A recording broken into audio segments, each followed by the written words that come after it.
from your very demanding schedules to be here today to explore the important lessons learned in the medical profession over the last century and how they inform our work to enhance the teaching profession.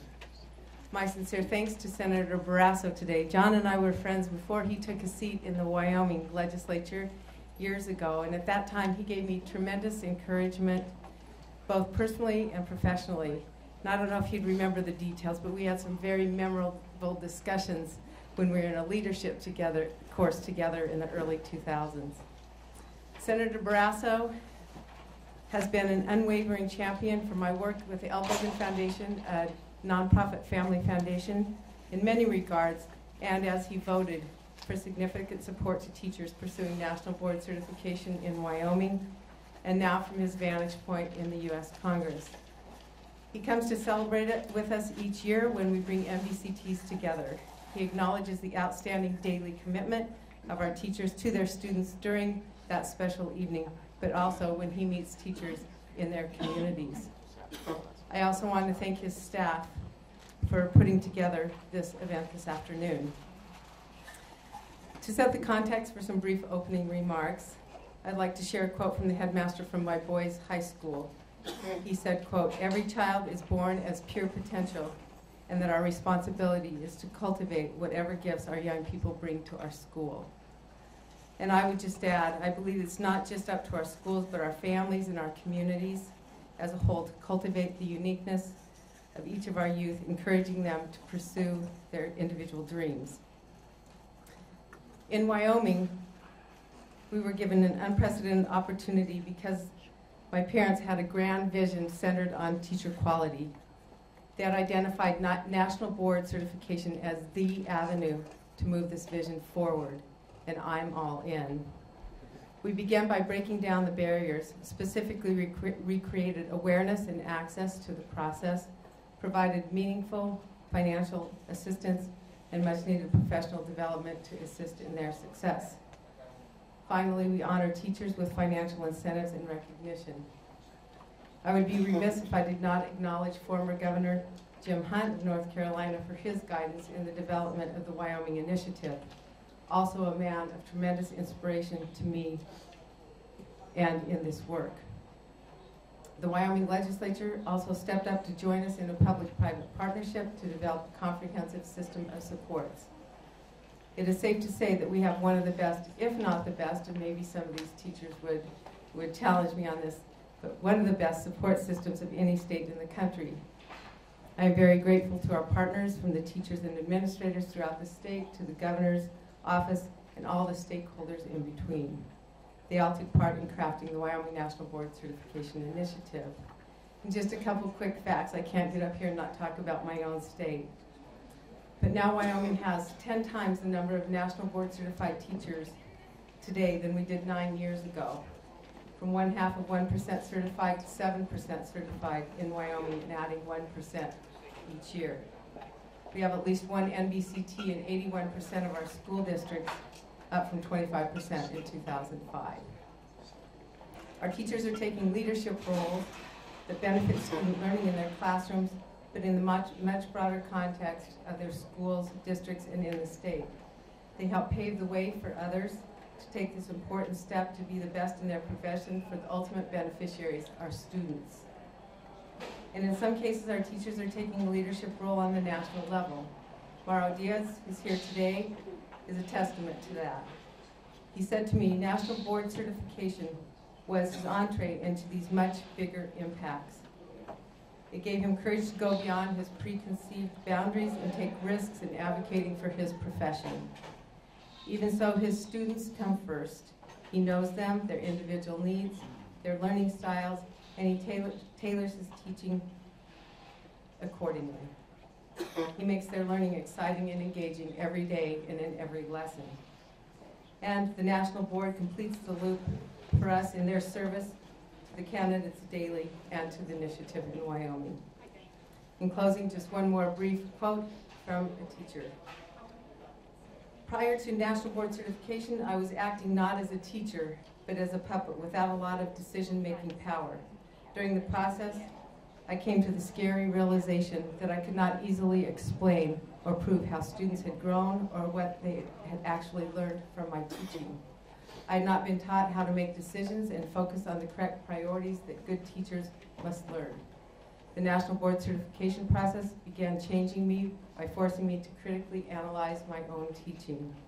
The process gives teachers wings to soar by honoring and empowering them as the person best able to make instructional decisions that meet their students' unique needs. The focus shifts from learning, the focus shifts to the learning and growth of individual students. So thank you very much for allowing me a few minutes. It is now my great pleasure to turn the podium over to Senator Barrasso.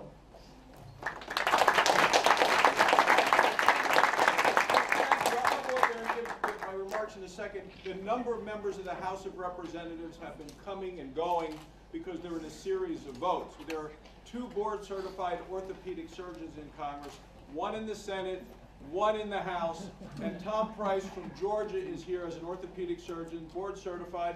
You know, if you look around, you know, a lot of these members are getting older and they got a lot of aches and pains, so we are kept constantly busy, and it's our board certification is the reason they come to us. So I wanted to just say a couple of seconds about board certification, and then we'll move on. Thanks, John. Thanks so much, and great to be with you to share a few words. Somebody's here from Georgia, too.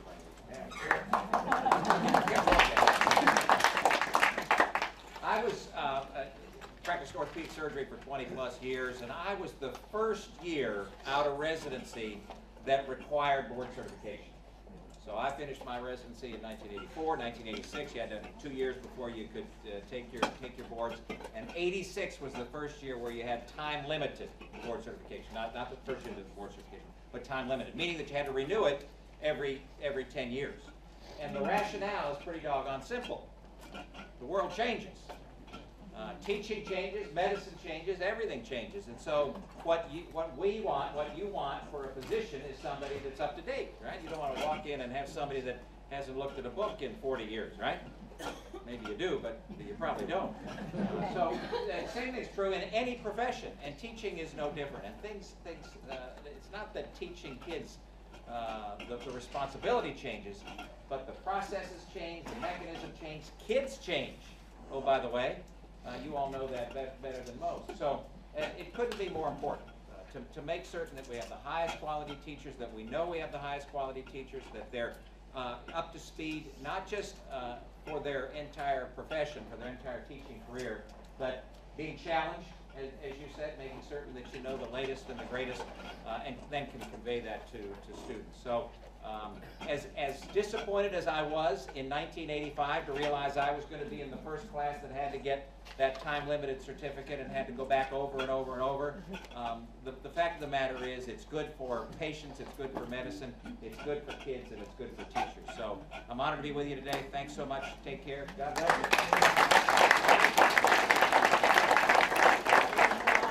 Thanks, Mayor.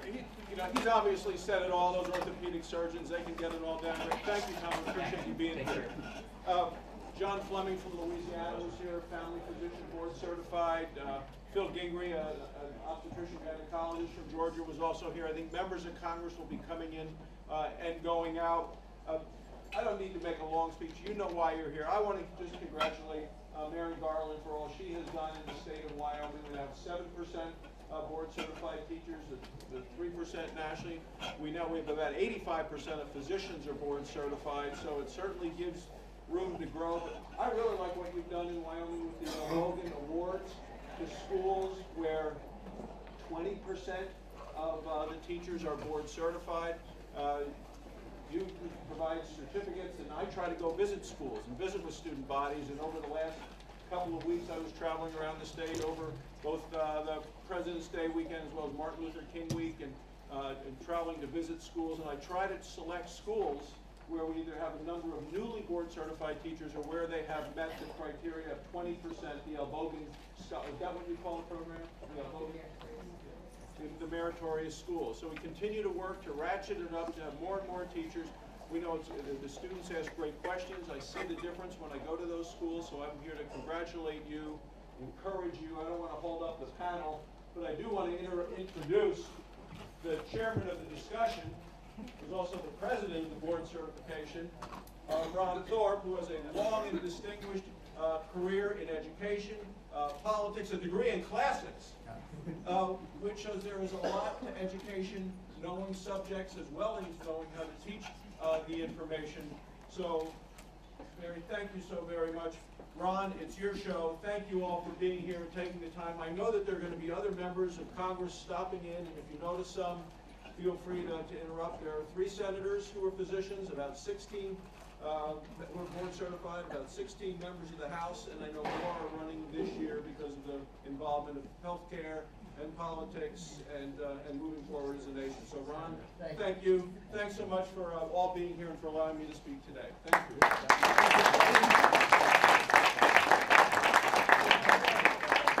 This whole focus on comparing teaching to medicine, for me, started with Congressman Price a little over a year ago when we were together at an event, and he was the first person that made me aware of how many physicians are in the House and the Senate. And that got us thinking, and then that took me to Mary Garland, and Mary took me to Senator Barrasso, and then we had our first serious talks about this. So I want to start with just a very simple quote, and it comes on the home page of the American Board of Medical Specialties, so our counterpart in medicine. The American Board for Medical Specialties, recognized as the gold standard in physician certification, believes higher standards for physicians means better care for patients. We will be crafting our version of that statement for the homepage of the National Board for Professional Teaching Standards. What I hear in that statement is that certification is the medical profession's assurance to the public that this is an accomplished practitioner. And since they believe that certified physicians make a difference in patient care, you must conclude only one thing. You have to have as many board-certified physicians as possible. That's how it works. The medical profession has become, I think we'd all agree, the epitome of the definition of a profession. It's not perfect. It never will be perfect. Human endeavors cannot be perfect. But medicine is as good as it gets. And in 1987, when the founders of the National Board came together to create this organization, they had in mind the medical model. People knew what medicine had done throughout the 20th century to become what it is today. And if you've looked at any of the history, 100 years ago, medicine was not the epitome of a profession. Conscious decisions were made. And it was a lot of work over decades. We created standards, profession-based and determined standards in 25 different areas of teaching. We created a very good process for certifying when teachers meet those standards. It's not perfect. We're trying to make it better. We're always trying to make it better. But you won't find a better process out there now that will certify, that will show you when a teacher is highly accomplished. What we have not done that medicine did was make this the norm, not the exception. It has to be what everyone in our profession aspires to. That's how you define a profession. Professions are not led by an elite group of Navy SEALs. A profession means across the board you have accomplished practitioners. That's what we have to strive for. We're proud of the 106,000 board certified teachers who are out there now. I've got 18 of the best ones right here on either side of me, and you're going to hear from them in a minute. But that's 3%. And that means that most children in this country will never sit in a classroom with a National Board Certified teacher. If only 3% of our physicians were board certified, we would not have the quality of health care in this country that we have today. We're proud of Wyoming, 7% of the teachers. Mary has bigger aspirations for that. She's only about growing that number. And the board-certified teachers in the state of Wyoming are helping to do that. What we want to talk with the members of the House and the Senate who have lived this experience themselves as physicians, we think that they are in a great position to understand what we're trying to do to help teaching get to the same place. No one talks about this work better than board-certified teachers, and I'd like to turn to some of them now. And just for the privilege of Senator Barrasso, let's start with a board-certified teacher from Wyoming. Mauro Diaz came to teaching as a second career, and so he had a different experience in adulthood before he joined our profession. And Mauro, I wonder if you could talk a little bit about the differences you felt as a teacher before you were board certified and after you were board certified. Definitely considered to do that. I did come from a different profession. I was living in Laramie, Wyoming, and by the way, my name is Mauro Diaz, and I teach at D. Morgan Middle School in Casper, Wyoming. So I was living in Laramie, I was working in business, and I came to a crossroads about what I was going to continue in my business career or do something different, and so I chose teaching. In the business world, I got a lot of feedback about how I was doing in many, many ways, not just by my superiors, but customers. Everyone gave me feedback. When I started teaching, that was not what happened. I didn't get a lot of feedback. You get a feedback maybe once or twice a year about how you're doing, but mostly basically how you're meeting sort of the district goals, not about the relationship with your students. And so that was, to me, I had to sort of decide, after teaching about 7 years or 7 or 8 years, I kind of had to decide, how do I get that feedback that I need? And so I learned about the national board certification process, and I did that. And what happened is it opened the whole world to me, because now I could see through video entries, I could see how my teaching really affected student learning. And what it also did is it gave me confidence to do other things. And so, for example, getting National Science Foundation grants to do research at the University of Wyoming and bring that up to the moment research and bring it back to the classroom, and so that my students could experience what it means to do biology, like the cutting edge biology, and not the textbooks, but the stuff that's happening at the university level. And and you can see how students respond to that. And then going out to the community to ask ranchers if we could use their land to catch butterflies so that we can do our research in our classroom with butterflies. And so entry 4 of the National Board Certified process is basically how do you bring the community to improve student learning? And that's what I think was the strongest for me. And so then it also led to, with the help of the Albogan Foundation and Mary, to put together a summit to get 45 National Board Certified teachers together, and we talked about teaching in Wyoming. And we put together a white paper, and what I realized with entry 4 is that it's not just about my classroom, but it's about the whole greater community. And so reaching out to legislators and talking about my classroom and getting, talking to two dozen legislators over the summer, you realize real quickly that reading the white paper we put together, they're excited to have teachers stand up for the profession and to define the profession too, because they don't have all the knowledge, but we do. And so that's been a very, very powerful for me. Entry 4, where you show how an accomplished teacher uses the community to improve student learning. Thank you, Mauro. So one of the things that we have to remember about board certification is it doesn't start when you're ready to sit for the boards. Senator Barrasso didn't start preparing for the boards when he finished his residency program. He literally started preparing for the boards on day 1 of medical school. This is about building a coherent pipeline from day 1 of preparation through accomplished practice.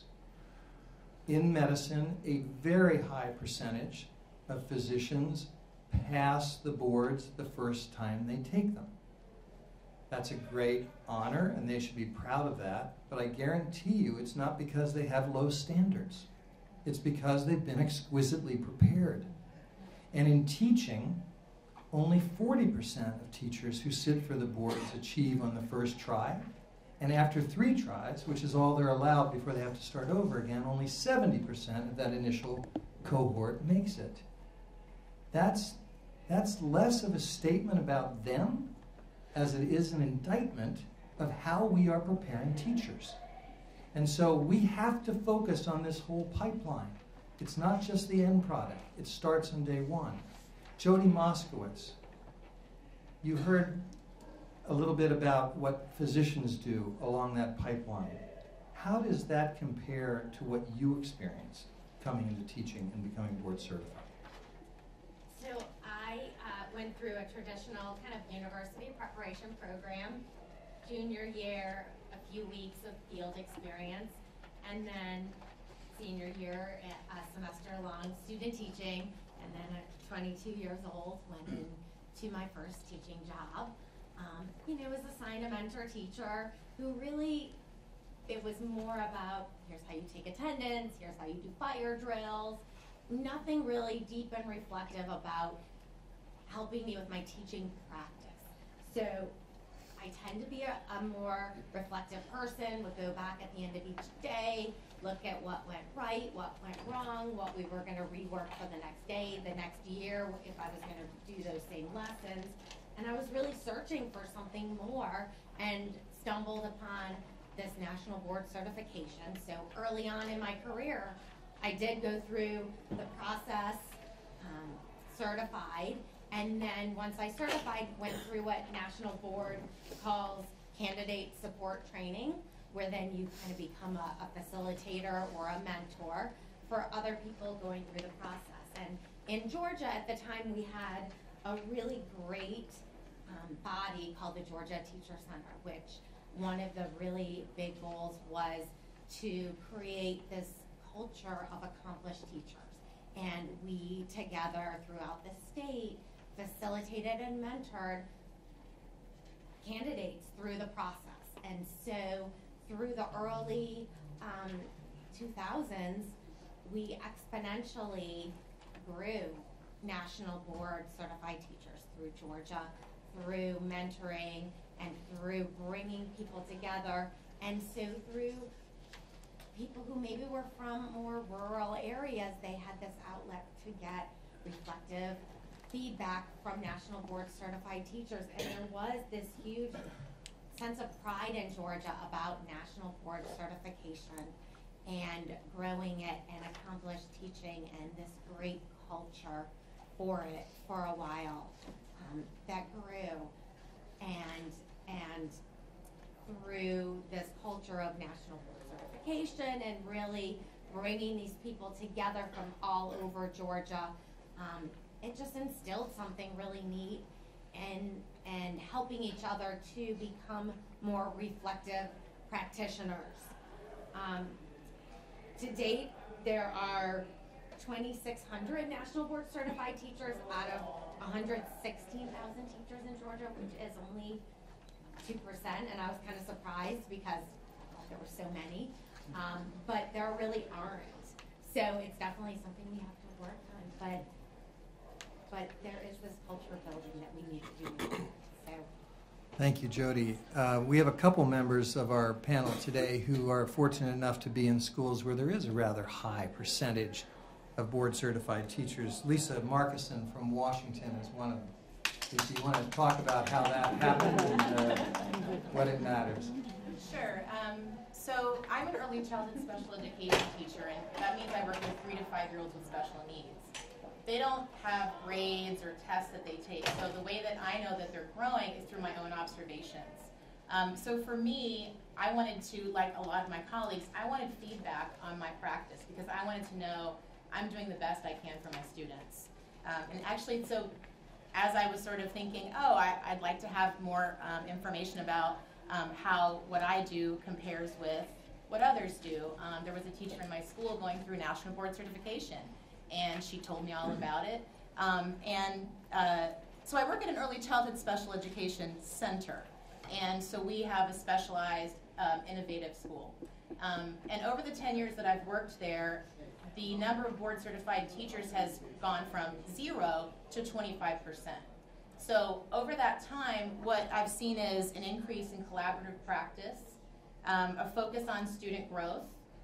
And it really changed the culture of the school in general. For example, this year, the teachers as a team have been attending trainings, sharing materials, problem solving as a team together. And what they've been focusing on, or what we've been focusing on, is pre-literacy. And that's not something that was going on 10 years ago in my school, where the whole school was having a focus on just one area to really see where our students could grow. So if a staff of 25% of board certified teachers can make a change in a school, I wonder what would happen if 100% of the teachers were board certified. Thank you, Lisa. We've got a principal on our panel here, Kyla Snyder, who pretty famous among board certified teachers for what she was able to create at the Julius Corsini School in California. She's going to tell you about that and the difference it made in student achievement.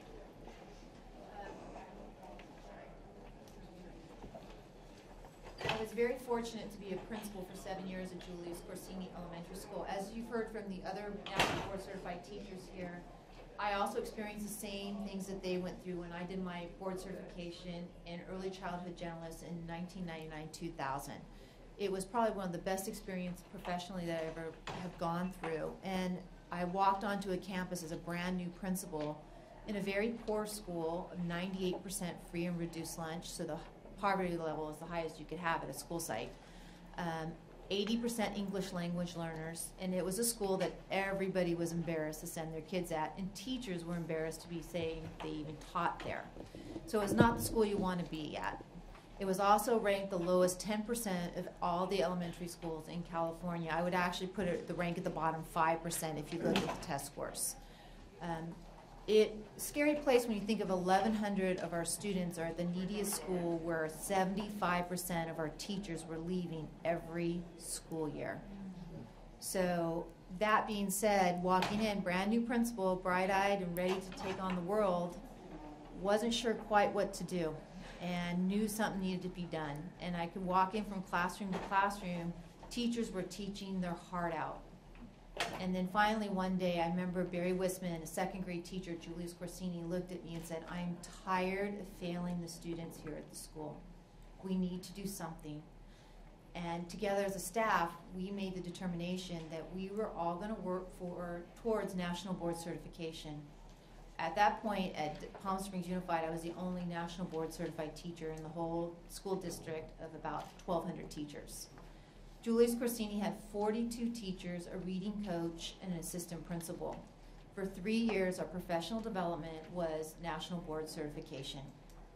100% of the staff that first year either completed one entry in national board certification or completed the 100% of board certification. Instantaneously, within that school year, the school saw success. Our student achievement went up to the point where we made all our targets under No Child Left Behind, which meant that we froze in program improvement. And at that point, we were at program improvement, what we call year 5+, which means we were underperforming for more than 5 years. The school made its targets. Everybody completed the certification that year. We only had 5 of the 25 teachers that did full board certification pass. However, the staff continued on over the next 3 years with the second year, again, making their targets for annual yearly progress under No Child Left Behind, exiting out of program improvement. It was one of 5 elementary schools in California that year that exited out of program improvement, which says a lot when you think we had 85% of our students were English language learners and 100% free and reduced lunch. It's an amazing feat these teachers made. Got even better. We had 0 teacher turnover. It meant none of our teachers left after that year, and for 5 years preceding, not a single staff member left. And in fact, the only staff member that's left to this point has been due to declining enrollment or retirement. And another big thing we saw was attendance. Before starting national board certification as a professional development for our staff, average attendance was 86% a day. To put that in perspective, most elementary schools in California, the average attendance is 96 to 98%, which means out of 100 students, 96 are there. So having our students at 86% not showing up at the beginning means they're not getting a good education. By the end of that first year, we were at 96%. So we saw a 10% increase in attendance. The other big impact was at parent conferences. First year there, the first parent conference, 100 of our parents showed up. At the second parent conference at the end of the year, we had 800 parents show up. So we were seeing the school changing not only at the school site, but in the community. No longer was it the school that was an embarrassment, but it was a school parents wanted their kids to be at. The school was academically performing. It was the center of the community. It is also now currently at the top 10% of similar schools in California in academic achievement. So we saw significant growth at the school site as our teachers moved forward and became better at their profession through the National Board Certification process. So Kyla needs to say one more thing to you. She no longer is the principal of that school. I forgot, yeah. She has moved on to be the principal of a middle school where that elementary school feeds into. And what's your experience been with that? Well, I'm very fortunate. I'm the feeder school, that elementary school and the middle school that directly falls into it. And I am currently reaping the benefits of the students that are coming out of that elementary school. The students are better prepared. They're academically doing better. And in fact, my middle school made all their AYP targets last year in math and language arts, which is unheard of at a middle school because of the direct impact of what happened with the students at the elementary school. So yes. Thank you. Anyone who's been a teacher in this room knows that your work is never independent of all the other teachers in your school and all the other schools in your district. We are all in this together. And it's also the quality and the vision of principals, the quality and vision of the central office and the superintendent, especially the school board. All of these players have to be brought along to understand why this works. Emmett Glynn, a history teacher at the CTE Center in Louisiana. What difference does National Board make to you and to your students? Well, I think the big difference is the reflective practice. One of the things that the standards and the whole process, in my experience and with all of my colleagues who are National Board certified across the parish I work in Louisiana, we talk about the fact that the deep reflective practice of crafting lessons, crafting activities, crafting assessments in ways that help students to achieve. And there's just really, you can't put a price on it. It is just phenomenal, the results you see from actually sitting down and thinking and planning and using the board standards as a way, a guideline to help students to achieve. And across the board, this is what we see in my school and in other districts across Louisiana. Thank you. Beth Hoke, an art teacher. Do art teachers need to be board certified? Just push the red button. I'm from Clinton, Indiana, small rural school in Indiana, and I've been teaching art for 25 years. And the tools and techniques that National Board has allowed me to put into practice in my classroom is priceless. I often look at each student and wonder what career path they're going to choose. And in the high school level, they're thinking about this path, and they often struggle to make this decision. And I try to zone in on each student and try to meet these needs. Recently, Addie, a junior, was having the dilemma about what to do with her future. She was very good in art, and she also liked welding. Our local community college offered students a free class. They could take a class on us, it was called. So Addie took a welding class and asked me to take a class with her. Together, we created an installation for our school. And I think this experience instilled something in Addie, because later on she became a high school art teacher, and now she's serving on the Executive Council for the Art Education Association of Indiana.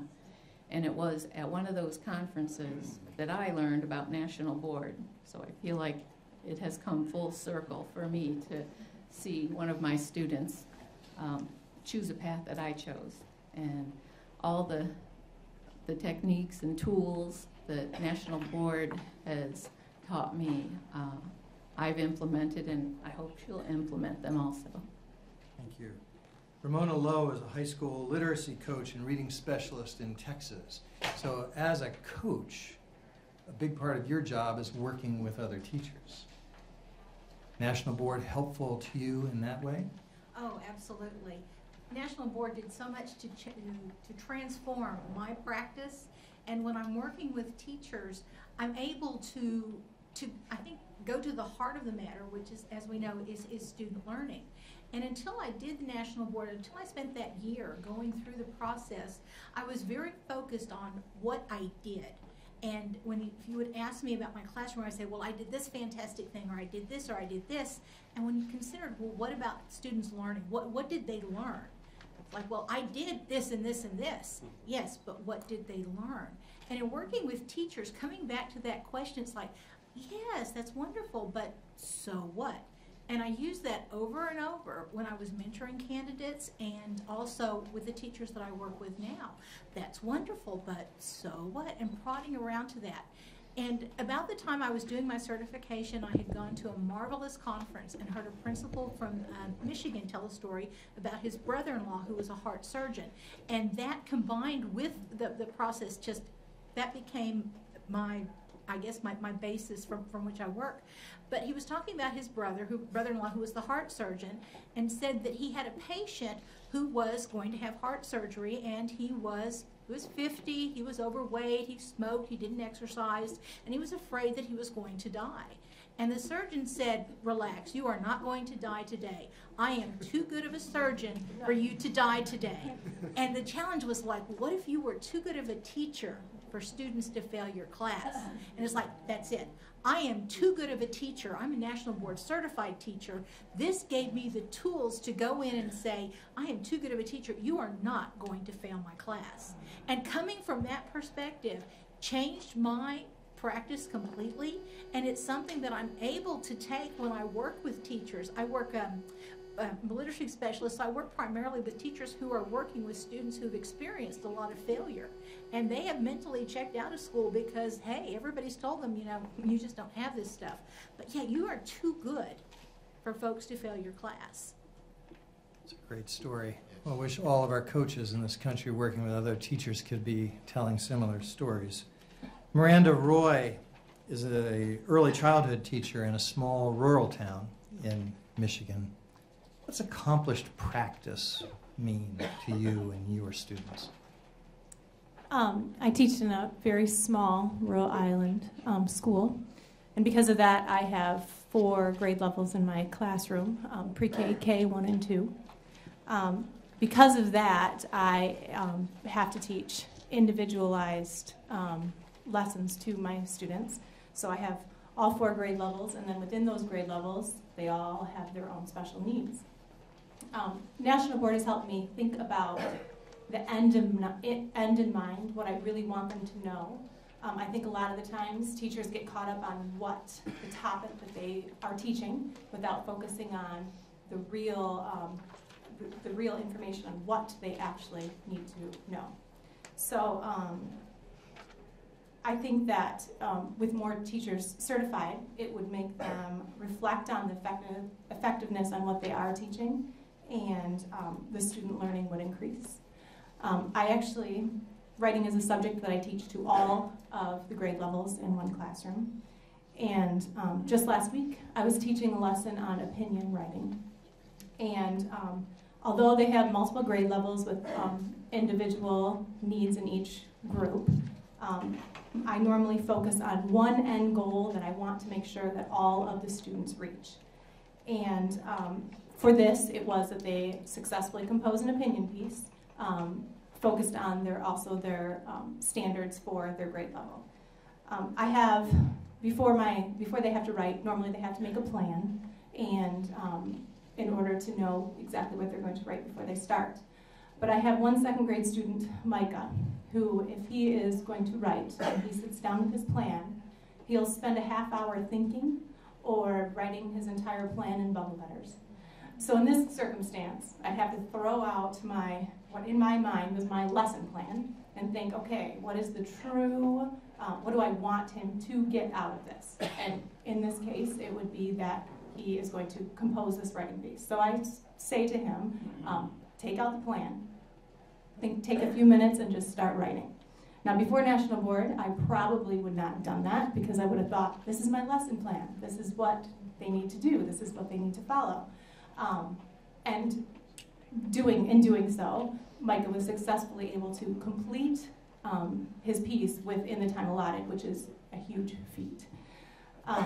So anyway, this is just a small example of something that I would do every single day and how it's changed my way of thinking and my way of teaching to focus on the individual student needs in my classroom, which is the only way that I would have success in my classroom.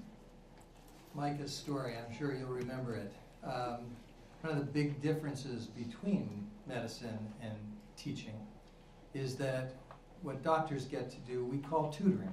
It's always one-on-one. And that's the way that profession operates. But in Miranda's class, she has to look at the whole group, but still see them as individuals. Immensely complicated process. How do you do that? And as a teacher, I can tell this myself, but you can all tell the same story. Sometimes the Micahs in our class make us go, oh my God, I'm trying to teach a class here, Micah, please, stop the bubble letters. But we also know, and I'm old enough to know this, those Micahs are often the most creative adults out there, and if we don't meet their needs as individual kids in our class, we're shortchanging all of society. I think it's a great story. Kathy Bonsall, you are in the catbird seat as a STEM teacher. Everybody in this country wants better STEM education, and you're not only a high school biology teacher, you're a presidential math and science winner and board certified, of course. Tell us a little bit about accomplished practice in your mind and what it means for your students. I teach at Sulphur High School in the heel of the boot in Louisiana. I teach AP Bio, and also I teach human anatomy and physiology for our local university, McNeese State. Go Pokes. But at our school, we have a student body of about 2,000. There are about 120 teachers on faculty, and I am the only National Board certified teacher at our school. And I really think that in Louisiana we need to have a major push to encourage teachers to become National Board certified. And in my own practice, in my own teaching, when I went through the National Board process, it forces you to look at your teaching and analyze it to a degree that nothing that I have ever been through before or since has forced me to analyze it. And as a result, I find that on a daily basis I'm working really hard to try to get students involved in activities, and in science it's easier than in a lot of other subjects. But anything remembered beyond the bus ride home is generally a success. And so some of the things that I have done in order to help them remember for a very long time is I call it my low-tech heart lesson. I painted a huge shower heart on a shower curtain, and my students take off their little shoes and we literally walk the flow of blood through the heart. And they come back to me 2, 5, 10, 20 years later and say, oh, Ms. Bonsall, you remember the heart thing? I can still recite that complete flow to the lungs and back and throughout the body. And something else that we do yearly is go to the Harris County Medical Examiner's Office, also known as the Houston Morgue. And my students have seen complete autopsies, even removal of the brain. And because many of these students, because I teach the human anatomy and the AP Bio, many of my students are going into the medical field, and they come back years later and we powwow about their experience, about what they've gone through since they left, and they stay in touch by email as well. So, and then this year we're going to UT Medical in Houston. Houston's only about 2 hours from where we live. And we'll be participating in an anatomy lesson using human cadavers at UT Medical. They take the cadavers out for the students, and it's such a pleasure to me as a teacher when I see these medical students quizzing my students on all of these different body parts and all and the function of this. And these high school kids are able to name all of that and truly impress. So, but like I said, it's all about constantly changing your teaching. My husband accuses me of reinventing the wheel every year because I'm never satisfied. I want it to be a little bit better. So, but I really believe that National Board Certification helped me gel all of that in my head as far as what do I need to do with these students on a daily basis to where they get the information and then they remember it further down the line.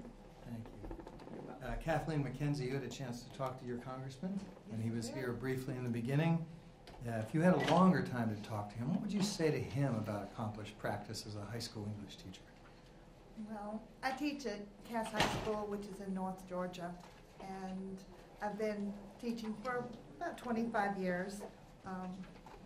One of the most important things that helped me with National Board Certification was the reflection process.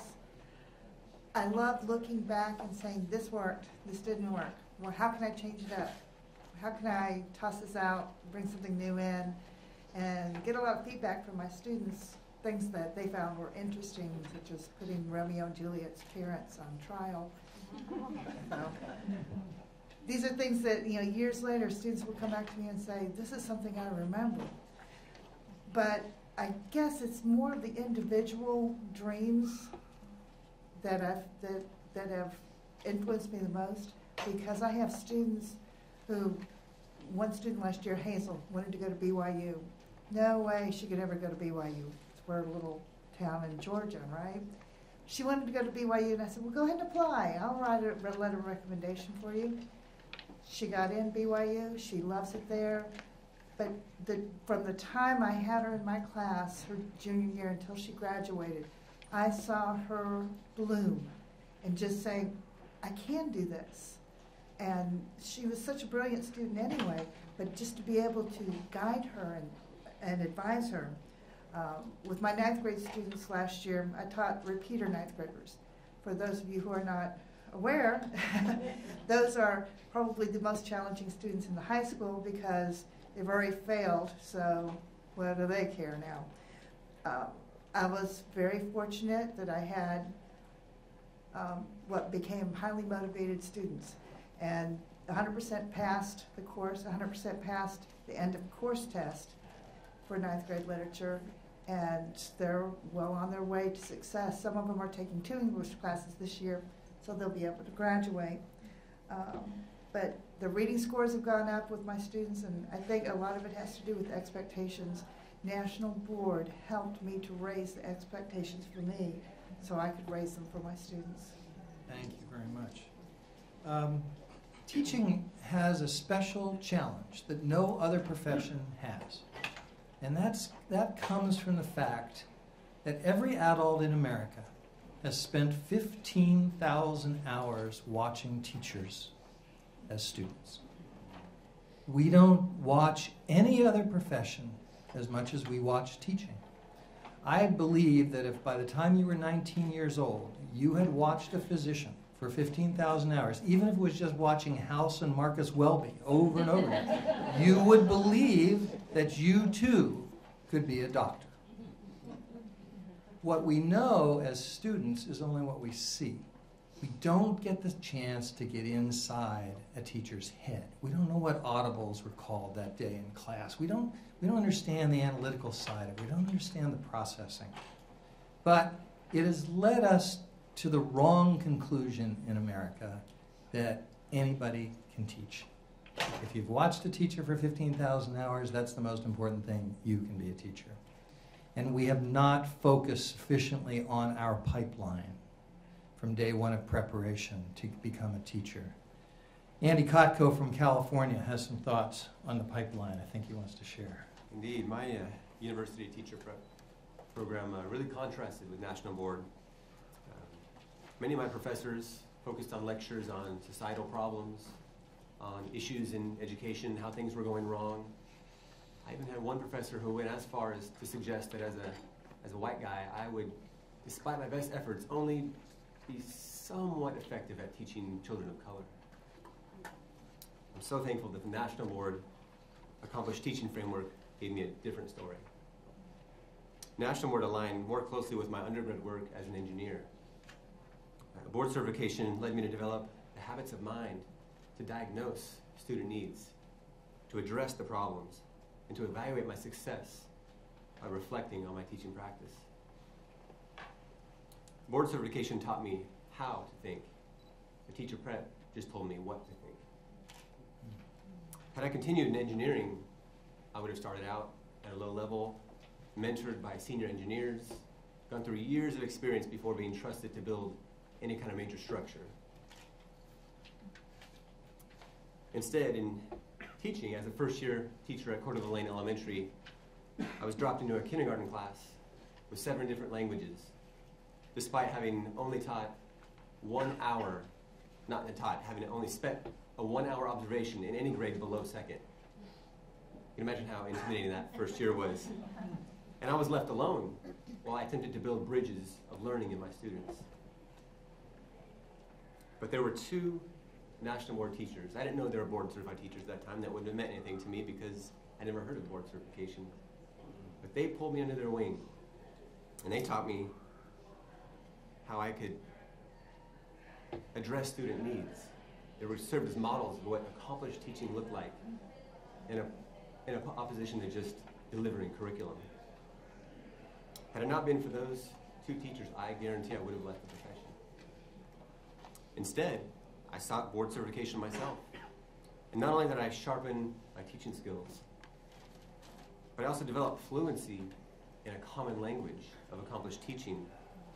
And that's come in really handy for collaborating with other teachers, not just in my district or my school, but statewide, as I've now been called to do, as I am vice chair of the California Teacher Advisory Council. So, because of board certification, I share a like-mindedness with fellow accomplished teachers, and that allows us to build a teaching professional culture. Thank you, Andy. Teacher preparation programs have a very big job, and we know they could be a whole lot better than what they are, but we can't put all the blame on them for our situation in education. They don't always have the best tools, first of all, and the National Board is in the process now of taking our videos and the reflective papers that are submitted by teachers who successfully certify, putting them in a searchable electronic database. And we will make that available to teacher preparation programs around the country so that undergraduates preparing the way Andy would, his faculty were limited in their vision, but they had probably themselves never seen enough examples of accomplished teaching. We get those examples into teacher preparation program, and some things can change. Nancy Miles, I didn't ask you to speak to this earlier on, but because Tennessee is one of the states where we're working with our new resource, which we call Atlas, through an I3 grant. I don't even know if you know much about it, but if you do, you could speak to that and anything else about the pipeline that you have in mind. Even as we speak, I have a student teacher hard at work in my school. We are on spring break. I teach 3rd grade at Woodland Elementary in Johnson City. One of the things that has changed in the local university for teacher prep, which is much in contrast to what I experienced and what some of the others have shared here, is this teacher called the school in July. I wasn't even there, and she said, I've been assigned to Nancy Miles. I want to meet her. I want to begin my teacher prep. I'm going to be there part-time in the fall and full-time in the spring. And so one of the big things that ETSU changed for Caitlin was she was able to come into my classroom where boxes were in the middle of the floor, desks were piled up out in the hallway, and she got to help me set up my classroom. I never saw that, and I don't know how many teachers that are sitting here ever saw that, but one of the most intimidating days for a teacher, your first year, is the first day. I have many, many student teachers in the past that have said, what do I do the first day? Because they came to us, 6 weeks into the school year.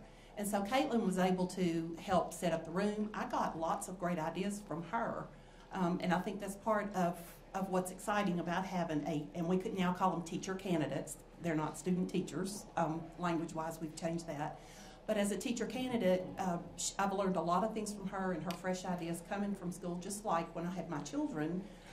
When I took them to the university physicians, I always liked to have the residents in there because I knew they knew some of the fresh ideas and the newest in medicine.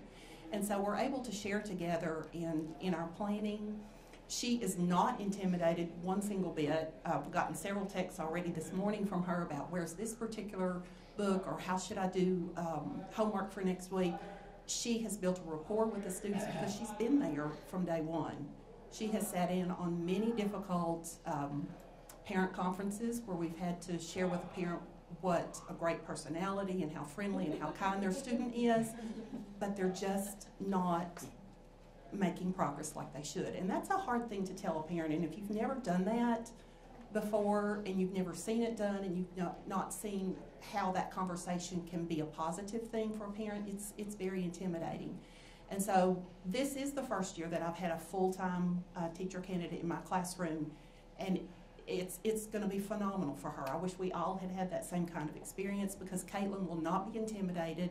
Sheena might be nervous on her first day. I predict that she will, but she will be a sought-after candidate because she's been able to be in my classroom. She's seen me struggle. She's seen me make hard decisions. She's seen me change a lesson plan, and she's gotten to understand, or gotten to the point to understand that what's on that piece of paper you've got to change sometimes in your head. And this is March, and she's just now seeing that happens and how that works. And it probably took me 2 or 3 years to figure out that there's a voice talking in my head while I'm changing a lesson plan to fit a particular child's need. So the experience that she's had through that is just tremendous for her. Another thing that I'd like to share that she is doing, she's participating in a portfolio assessment, which is the EdTPA. I'm not even sure what that stands for, but I know that it's based on national board certification. And so she has written numerous lesson plans, delivered those lessons, videoed those lessons, been surprised at what was happening during those lessons, and so she's been able to reflect on truly what is it I'm doing well and what do I need to do different. So she already has a taste for what certification that we went through is all about, and I'm very, very proud of the growth that she's been through, and I know I'm sure she'll be a future certified teacher. Thank you very much. Rhonda Blankenship, Maryland State Teacher of the Year. Congratulations. In medicine, we know that there's a very strong culture in that profession. From the white coat ceremony to the Hippocratic Oath to what they all go through as residents for 3 to 7 years after they finish medical school, doctors have a common experience, a deep common experience. Do we have that in teaching? Could it be given to us through National Board? We don't have it in teaching right now. And as a high school English teacher, I find that most secondary teachers work in isolation, and we don't get to see one another. We don't get to grow from one another. We don't have opportunities to collaborate. And so 12 years into teaching, I decided to pursue National Board Certification because a teacher I very much admire was nationally board certified. And that was really the first opportunity that I had to work with another teacher, to have another teacher come into my room, video my lessons, give me feedback, read my lessons, talk about my work with me. It was a wonderful experience. And what I'm finding also is that, as far as having that sense of professionalism, that's really about empowering people and making them feel ownership of their practice. That's what makes people in any profession want to grow. And I think the majority of teachers do not feel that way. They feel like they are passive recipients of whatever the current initiative is, of this product or that program. And what National Board Certification has done for me is, if you look at the language and the standards, who are these students at this time in this setting? It is based on students, not an administrator's career resume. And my instructional coordinator, who has about 100 ideas a month, will come to me and want me to try things, and I might try a few based on these students at this time in this setting. And that's very empowering, and I would just hope that all teachers could have that experience. Thank you very much. Kathleen Schaefer from Nevada. What's a typical day like for you? Well, if you were to walk in my classroom, the first thing you would notice is that it's very noisy. And I have my students sitting in groups of three and four, and they'll be working together to solve a mathematical task. And you might even wonder, are they on task? Are they doing what they're supposed to be doing? And as you walk around, what you would hear is students discussing how to solve the problem. What did you do? This is my strategy. I still don't get this. Can you show me what you did? And then you might even see some students get up and wander to another table. What did they do? How did they solve the problem? So as a National Board Certified teacher, I look for challenging tasks for my students. I think about my students at this time and what they need. I think about how can I move these students along? How do I help those students that are struggling? How do I challenge them? My students expect to be challenged at this point. I think of Nicholas, who told me that I needed to do a better job of finding a mathematical task when the class was able to solve it within one class period. He said, come on, Ms. Schiffer, you could do better than this. We need something really hard. When I think of my students, I think of Madison, and recently her mother telling me that she never thought of herself as a math person, but this year she said, this is my thing. I can do this.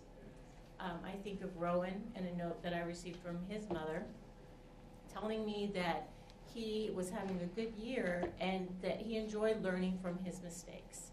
So my students expect productive struggle. They expect that they don't know everything, but they're willing to take those risks this year. So these habits and these practices that I've developed were a direct result of going through National Board certification. And this was just recent in my career. And I wish I had been exposed to these standards when I was in pre-service teaching or when I started teaching. And at our school, we have the My Kids standard. And I was thinking about this today because what we would like for our own children, we want for all of our students. And so I would like to see all teachers have the National Board experience, and I would like for all students to have a National Board certified teacher. Thank you. Seema, our other Tennessean here today, another volunteer.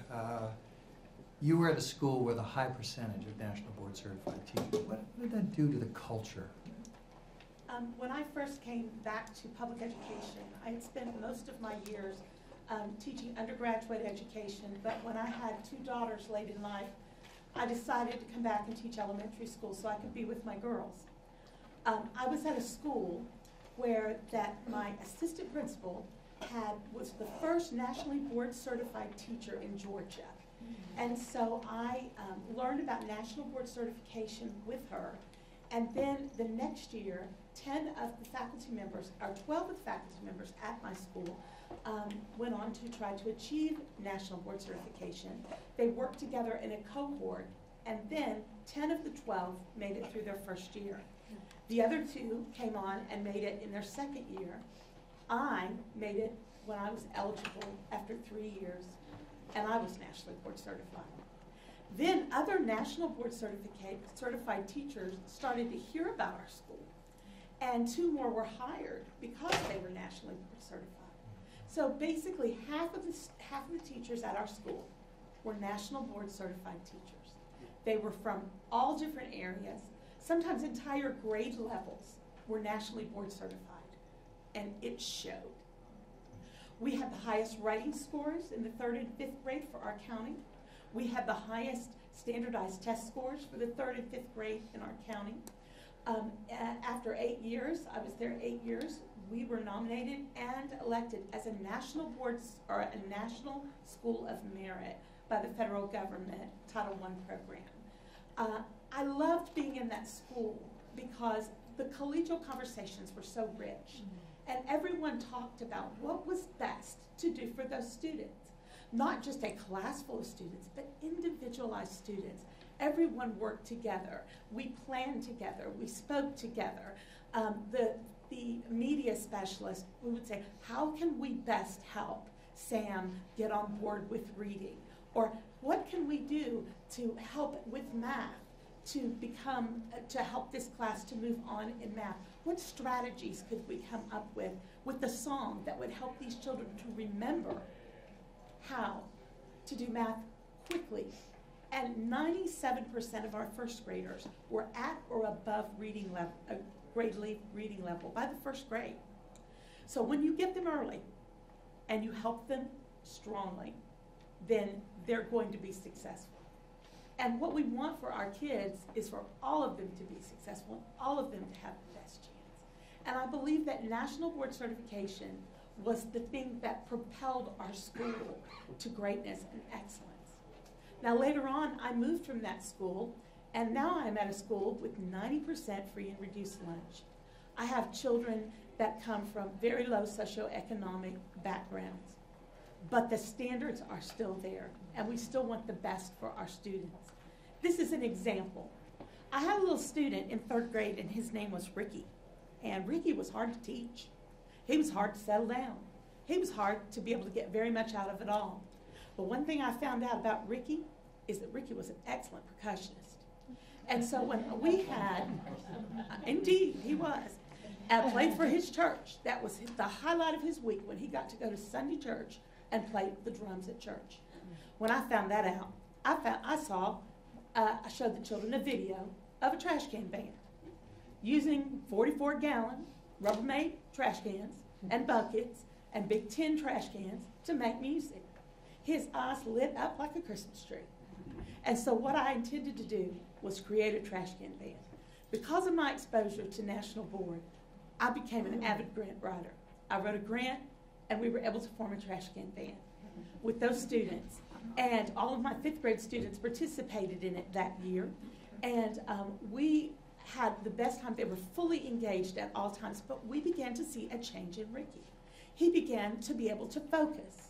He began to look forward to coming to school, because that was the day he got to practice in the trash can band. We began to see his grades go up. Now that year we had a benefit to the trash can band. The trash can band kids had a 30% jump in their math scores, because music is math in motion. The next year we had a 38% gain in math in 5th grade. And last year, our math gains were the highest in the state of Tennessee for any 5th grade classroom. So we learn in national boards that we must be cross-curricular. We must think outside the box. We must find the help that children need to become successful. In my school, I believe this. There's a lot of adults that have let my kids down in their lives. I'm not going to be in that line. Thank you, Seaman. Thank you. We've got some good news. Rhonda just went out in the hall because Congressman Andy Harris from Maryland is here. And I think he might still have a few minutes that he can speak to us. Congressman Harris is a board-certified anesthesiologist. Congressman, the floor is yours. Thank you very much. I want to take a minute of your time. Thank you very much for inviting me.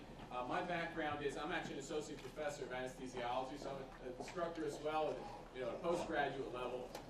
But I sat on the Education, Health, and Environmental Affairs Committee in Maryland for 12 years before I came here to Washington. So I'm well familiar, because the issue of certification came up, and how we incentivize teachers and reward teachers to get that level of expertise. Because education is complicated. I mean, it's not, people think it's just, just naturally happens in some way, but it's not. I mean, there's science behind it, there's method behind it, and, therefore, certification is important, and, just let me know how I can help you at the level here, and, welcome to Washington. I have to come here every day, you don't, so, so thank you for being here and advocating. Congressman, thank you. I wonder if I could ask you one question. Sure. Could you share with all of us your impressions of how important residency is in your profession? Sure. And it's a good analogy, actually, because, when someone finishes, for instance, a baccalaureate degree in teaching, that's like, when I finished and got my MD degree.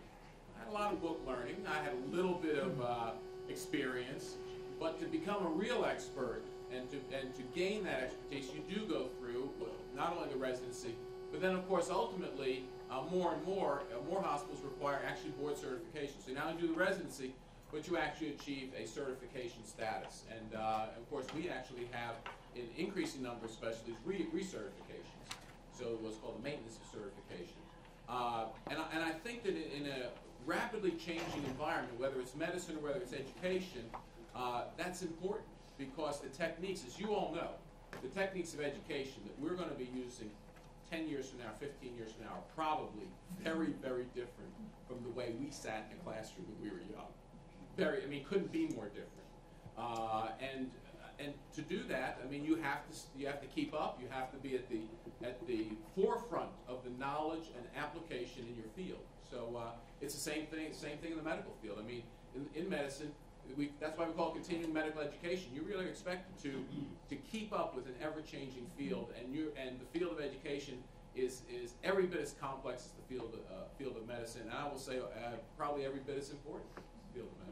Thank you very much. And again, thank you very much for coming and advocating. Thank you. Good to see you. Thank you. So Jeff Matthews is a principal. We have more and more board-certified teachers who are moving into the principalship these days. How do you build a culture at a school like Seema was talking about? Is that possible?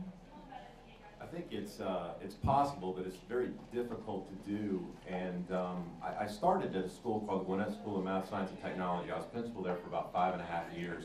And the reason it was difficult to do is because there's no real common thread to drive instruction.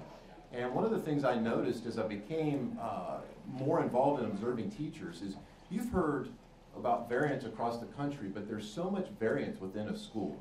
And part of what National Boards has helped me to do is create that common thread of knowledge in that smaller school that started out with about 175 students and grew to about 1,000 students, and it's centered on STEM. And what it did is that common thread of knowledge allowed the teachers to be reflective. But it was more than just really following along a lesson plan. It was a paradigm shift for them. And I really think that's what National Board can do, is it provides a framework, it provides a structure where your mind really switches and it changes. And you begin to move from teacher to teacher and look at the variances going on, and going back to a common thread to decrease that variance is going to increase student achievement. And as I began to move forward in this school, we did see results.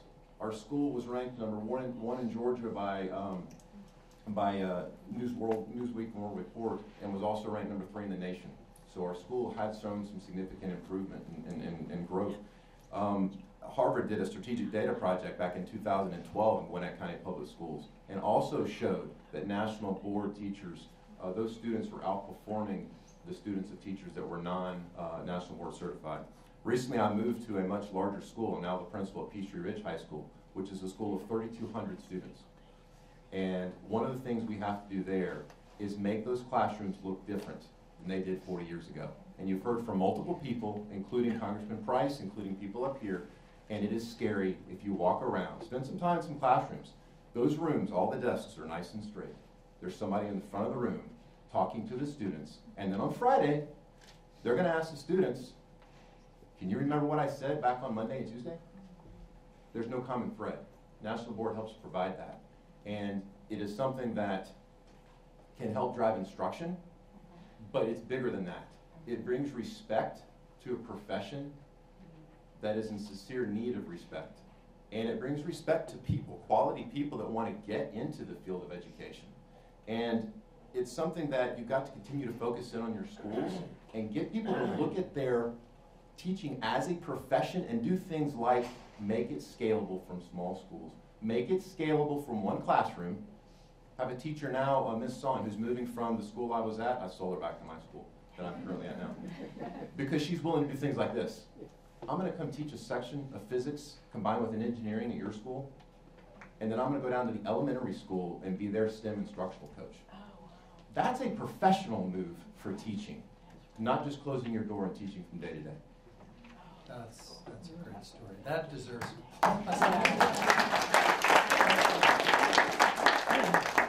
another Jeffrey Wright from Kentucky, another science teacher too. I've seen some of that science. I saw an egg almost bounce off your forehead when I was in your class one day.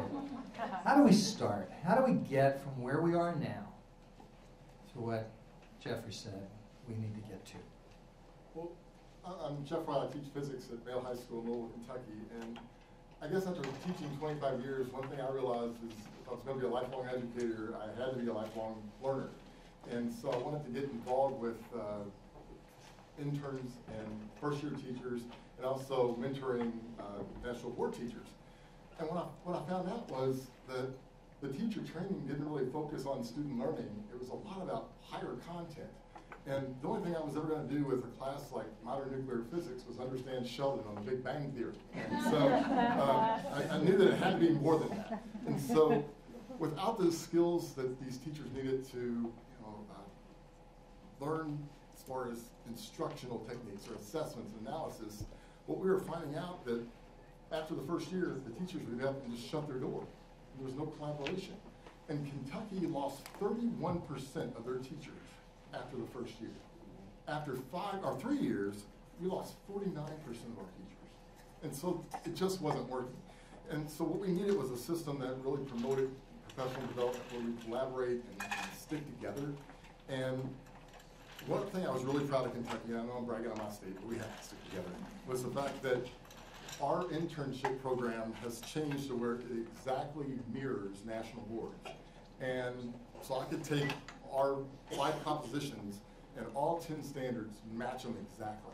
And we're not having that problem anymore. After just 3 years of change, our first year teachers are really sticking it out, and we're seeing a really union between teachers like me that have been around for 25 years, now pairing up with the new teachers coming in, and I'm learning a lot.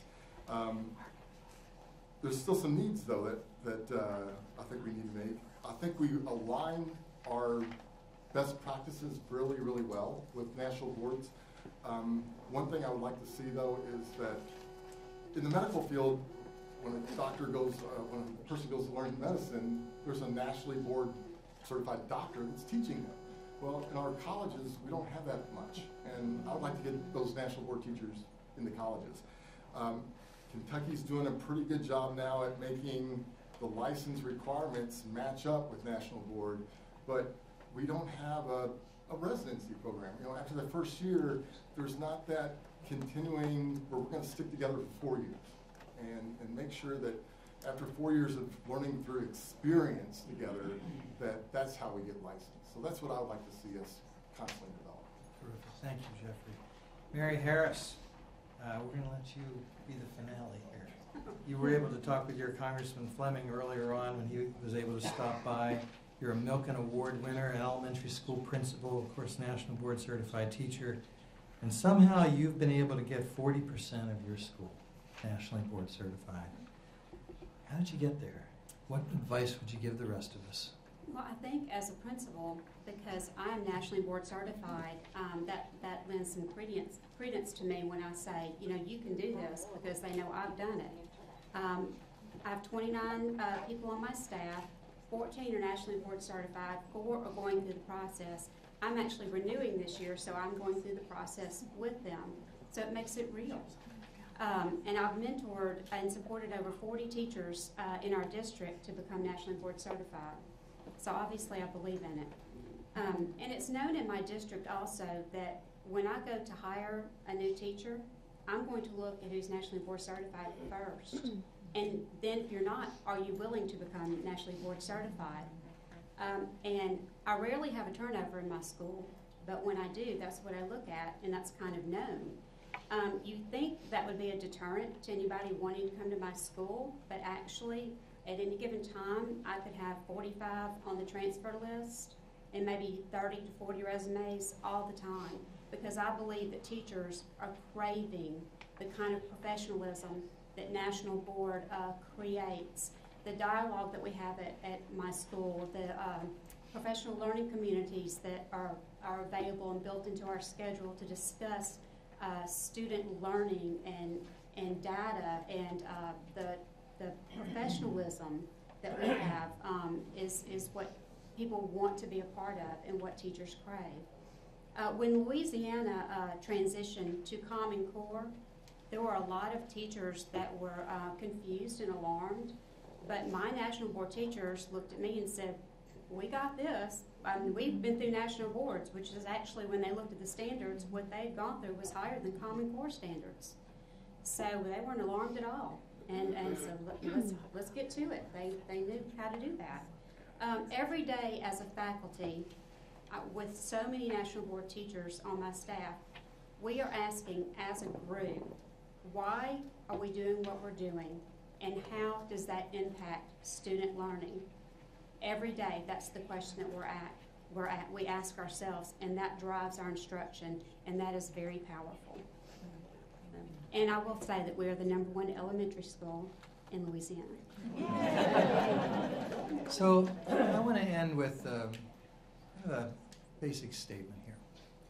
I know, and everyone in this room knows, that there are many truly accomplished teachers in our field who are not board certified.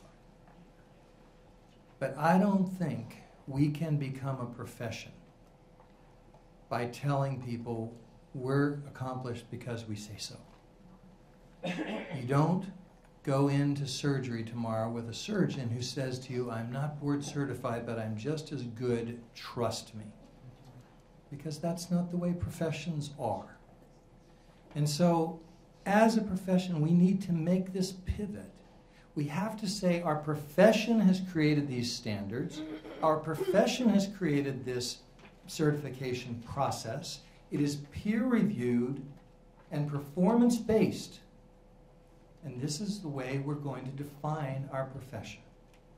The National Board is working very hard right now to uncover and eliminate obstacles to becoming board certified that have nothing to do with whether you're an accomplished teacher or not.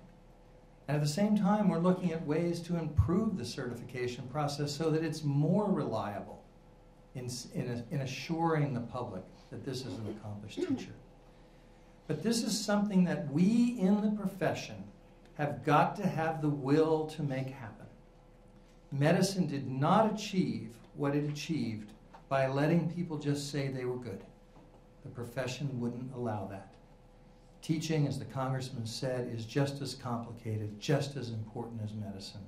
And I know that we can become the same profession that medicine has become. Wouldn't you all like to have your children in a school with these faculty members? That's the My Kid principle. That's what we apply. Thank you all for being here. Thank you to our board certified teachers. And we'll maybe have a little time out in the foyer here to have questions and talk. Thank you, and thank you, Mayor.